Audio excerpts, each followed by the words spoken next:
बिस्मिल्लाहिर्रहमानिर्रहीम। अस्सलाम वालेकुम। अॼु असां सिंधी अल्फ़बे जी तख़्ती पढ़ंदासीं। सिंधी अल्फ़बे जे तख़्तीअ में 52 अखर आहिनि। बिना नुक़्तनि या बग़ैर नुक़्तनि वारा अखर ही आहिनि: अल्फ़ अखे, हे हजम, दाल दर, रे रेल, सीन सीटी, सौद सूफ़, तुए तोतो, ऐन ऐनक, काफ़ किताब, खे खट, गाफ़ गुल, घे घोड़ो, लाम लकुण, मीम मच्छी, नून वण, वाव वाढो, हे हाथी, अलिफ़ नंढेड़ो। हाणे असां हिक नुक़्ते वारा अखर पढ़ंदासीं: बे बदक, जीम जहाज़, खे खत, ड्राल ड्रेल, ज़ाल ज़र्रो, ज़े ज़ंजीर, झे झिरकी, ज़ौद ज़ईफ़, ज़ुए ज़रूफ़, गेन गालीचो, फ़े फ़ानूस, नून नथ। इन खां बाद में असां ॿिनि नुक़्तनि वारनि अखरनि ते नज़र फिराईंदासीं।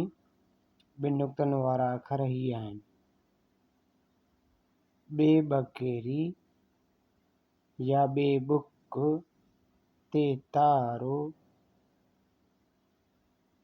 ठे ठूठ, ॼे ॼिभ, ॼे ॼञ, धाल धोबी, ढाल ढगो, काफ़ कलम, ॻे ॻेरो या ॻेॻऊं भी पढ़ंदा आहियूं असां, ॻेॻऊं, ङे सिंङ, ये यको।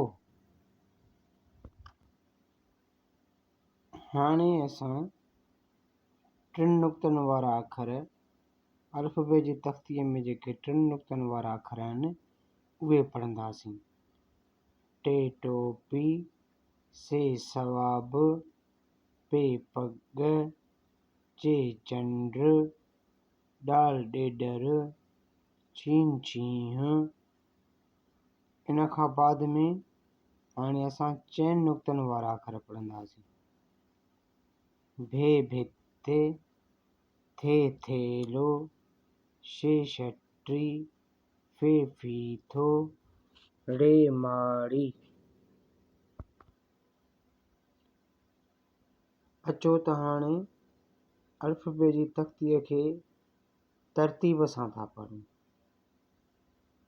अल्फ़ अखे, बे बदक, ॿे ॿकरी, भे भित, ते तारो, थे थेलो, टे टोपी, ठे ठूठ, से सवाब, पे पग, जीम जहाज़, ॼे ॼिभ, झे झिरकी, ॼे ॼञ, चे चंड, शे छटी, हे हजम, खे खच्चर, दाल दर, धाल धोबी, ॾाल ॾेॾर, ड्राल ड्रेल, ढाल ढगो, ज़ाल ज़रो, रे रेल, ड़े माड़ी, ज़े ज़ंजीर, सीन सीटी,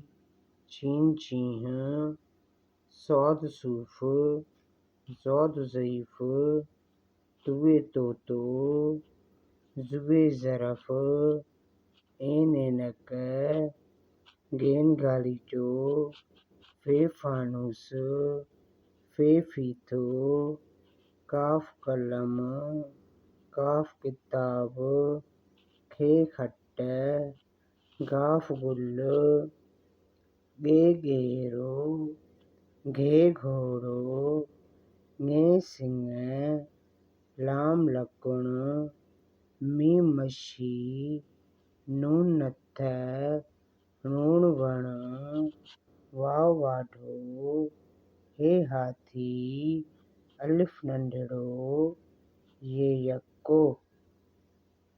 ही असांजी सिंधी अल्फाबेट जा सिंधी अल्फाबेट जी तख़्तीअ जा 52 अखर जेके अॼु असां पढ़ियासीं।